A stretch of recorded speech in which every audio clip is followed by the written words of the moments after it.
ମୋର ସେମିତି ସାପ ଅତି ନିଜର ସିଏ ମୋ ସାପକୁ ବେକାରୀ କରିକି ଗଲି ବୋଧେ ମୁଁ ବି ବେକାରୀ କରିକି ଗଲି ଆରେ ଆଖିରେ ଦେଖିଲା ବୋଲି ବିଶ୍ୱାସ କରୁନ ଆରେ ମୋ ଚାକିରି ସିନା ଭଲ ଷ୍ଟ୍ରେଞ୍ଜର ଆରେ ମୋ ନିଶା ହେଲା ଜଙ୍ଗଲ ଭିତରୁ ସାପ ଧରିବା ସାପକୁ ଦେହରେ ହାତରେ ଗୋଡ଼େଇକି ଧରିକି ବୁଲିବା ଠିକ ଅଛି ଆଖିରେ ଦେଖିଲେ ବିଶ୍ୱାସ କରିବ ତ ଏଇଠି ଠିଆ ହେଇଯାଅ ମୁଁ ନେଇକି ଏ ଭଗବାନ ଆରେ ସାପ ସମସ୍ତଙ୍କର ଶତ୍ରୁ ହେଲେ ସାପ ହଉଛି ମୋର ମିତ୍ର କାହିଁ ଛାଡ଼ିବନି ସାପ ବନ୍ଧୁ ମୋ ସ୍ୱାମୀକି ଖାଇ ଯାଉଛି ସାପ କାହିଁ ତମ ବେକାରୀ କରି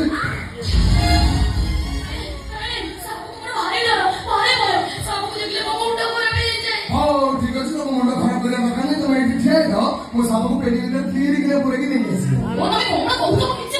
ଆରେ ସବୁ ବୁଝିପାରିବ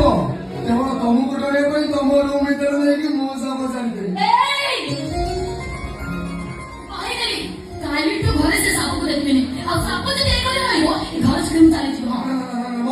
ତମେ ଛାଡ଼ିଗଲେ ମୁଁ କେମିତି ବଞ୍ଚିବି କହିଲ ଏଇ ତମେ କୁଆଡ଼େ ଯିବା ଦରକାର ନାହିଁ ମୁଁ ସାଙ୍ଗେ ସାଙ୍ଗେ ଗଲି ସାପକୁ ନେଇକି ଆଇଲି